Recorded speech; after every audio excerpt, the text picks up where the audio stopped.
नमस्कार, मैं डॉक्टर रजनीश कुमार आप सभी का एक बार फिर से हार्दिक स्वागत करता हूँ।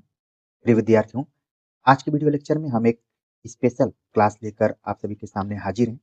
इस क्लास के माध्यम से यदि आप यूपीएलटी, जीआईसी या महारस या फिर अन्य लिखित परीक्षाओं पर आधारित जितने भी फॉर्म हैं, उनके मेंस की तैयारी कर रहे हैं, तो ऐसे प्रश्नों पर हम चर्चा करेंगे जो कि रचनाओं पर आधारित होंगे, जिसको आप घर पर बैठकर बार-बार अभ्यास करेंगे। जब भी समय आपको मिलेगा, उसके बारे में चिंतन मनन करेंगे। आमतौर पर हम देखते हैं कि जब भी लिखित परीक्षाओं की तैयारी करते हैं या फिर प्रश्न पत्र को हम देखते हैं, तो सवाल मुख्य रूप से 4 तरीके के पूछे जाते हैं। प्रवृत्ति के आधार पर, विधाओं के आधार पर, कवियों या रचनाकारों के आधार पर या फिर रचनाओं के आधार पर। मोटे तौर पर इतने ही तरीके के सवाल पूछे जाते हैं। आज हम बातचीत करेंगे कि वो कौन सी प्रमुख रचनाएं हैं जिनको कि बार बार अभ्यास करने की जरूरत है। उन रचनाओं को आप समय रहते मूल रूप से पढ़ सकते हैं या फिर उनकी समीक्षाओं को पढ़कर उन रचनाओं के बारे में थोड़ा बहुत ज्ञान रख सकते हैं। तो वो कौन सी रचनाएं हैं, उनको हम देखते हैं। पहली रचना है पृथ्वी राज रासों की प्रामाणिकता पर विचार कीजिए। पदावली के आधार पर विद्यापति, भक्त कवि या श्रृंगारिक कवि सिद्ध कीजिए।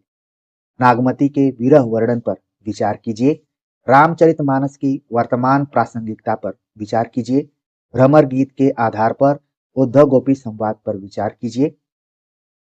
रामचंद्रिका का आलोचनात्मक मूल्यांकन कीजिए, या फिर इसमें आप काव्य सौष्ठव शब्द भी जोड़ सकते हैं, या संवाद योजना रामचंद्रिका की काफी पूछी जाती है, इसको ध्यान में रखना है।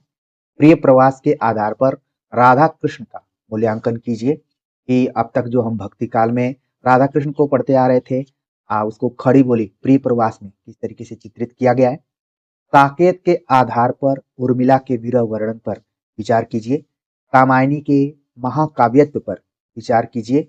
राम के शक्ति पूजा के आधार पर निराला की काव्य कला पर विचार कीजिए। असाध्य वीणा के प्रतिपाद्य को लिखिए। अंधेरे में कविता का मूल्यांकन कीजिए। अंधेर नगरी का प्रतिपाद्य लिखिए। भारत दुर्दशा के आधार पर भारत की स्थिति का मूल्यांकन कीजिए। चंद्रगुप्त नाटक का मूल्यांकन कीजिए। स्कंदगुप्त नाटक का मूल्यांकन कीजिए। ध्रुव स्वामिनी नाटक का मूल्यांकन कीजिए। खासतौर से जयशंकर प्रसाद के जितने भी नाटक हैं, जिन 3 नाटकों की हमने चर्चा की, ऐतिहासिक सांस्कृतिक चेतना के आधार पर सवाल पूछे जाते हैं, तो इस तरीके से मॉडिफाई करके भी आप तैयार कर सकते हैं। अंधा युग का मूल्यांकन कीजिए। आषाढ़ का एक दिन के नाट्य कला पर विचार कीजिए। गोदान किसान जीवन का महाकाव्य है, स्पष्ट कीजिए। और अंत में जो है कि शेखर एक जीवनी के प्रतिपाद्य को स्पष्ट कीजिए। मैला आंचल के प्रतिपाद्य को लिखिए।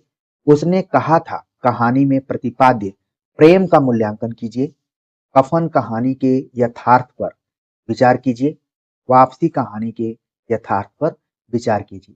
तो प्रिय विद्यार्थियों, हमने 2025 के आखिर में कुल 25 प्रश्न आप सभी के सामने हमने रखा हुआ है, जिनको जब भी आपको मौका मिले आप उनके बारे में अभ्यास करते रहिए, चिंतन मनन करते रहिए, ठीक है। और उम्मीद करेंगे कि आने वाला 2026 आपका वर्ष रहेगा, आपके सफलता का वर्ष रहेगा।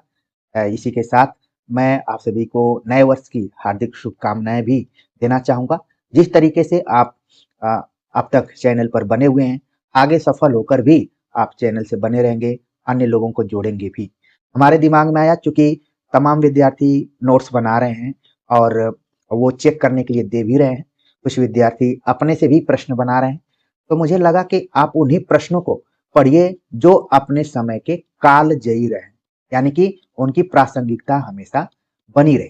ठीक है, तो ये 25 ऐसे प्रश्न हैं जो कि सब्जेक्टिव तौर पर तो महत्वपूर्ण है ही, ऑब्जेक्टिव पैटर्न पर भी अगर पिछले साल के क्वेश्चन पेपर को देखेंगे तो यहाँ से ढेर सारे सवाल पूछे जाते रहे। तो प्रिय विद्यार्थियों, हमारे मन में जब चीजें आती हैं तो मैं रोक नहीं पाता हूँ। मुझे लगता है कि अपने विद्यार्थियों को जरूर बताना चाहिए, जो कि केवल विश्वास की डोरी से बंधे हुए हैं, तो वो समय रहते अभ्यास करते रहेंगे। ये जितने भी प्रश्न हमने आप सभी को बताए हुए हैं, कि प्रवृत्ति के आधार पर, विधाओं के आधार पर, रचनाओं या रचनाकारों के आधार पर, कवियों के आधार पर हमने ऑलरेडी जो 100 प्रश्नों की सीरीज चलाई हुई है, उन पर चर्चा हमने की है। लेकिन अगर आपके पास समय मिल रहा है, आप प्रश्न कैसे आ सकते हैं, कौन-कौन से प्रश्न महत्वपूर्ण हो सकते हैं, तो खास तौर से हमने रचनाओं के आधार पर बताया हुआ है। हो सकता है कि आगे हम प्रवृत्ति के आधार पर भी बताएं, विधाओं के आधार पर भी बताएं, रचनाकारों के आधार पर भी बताएं। और आप उसी हिसाब से अभ्यास कीजिए और जितने भी प्रश्नों को हमने लिखवा दिया है, एक तरीके से आपको बताया है, वो आप नोट्स जरूर बना रहे होंगे। और जितने भी विद्यार्थियों ने भेजा है, सबका मैं मूल्यांकन करके वीडियो बनाऊंगा। उसके आधार पर आप सभी अपना भी मूल्यांकन कर सकते हैं। तो नए वर्ष की शुभकामनाओं के साथ ये आज की आखिरी वीडियो थी, यानी कि 2025 की ये आखिरी वीडियो थी। तो उम्मीद है कि अगला जो वर्ष है आपके लिए अच्छा रहेगा और आप कहीं न कहीं एक सीट अपने नाम कन्फर्म कर लेंगे। तो आज के वीडियो लेक्चर को लेकर आप सभी के कमेंट का हमें इंतजार रहेगा। मिलते हैं एक नए टॉपिक के साथ, तब तक के लिए नमस्कार।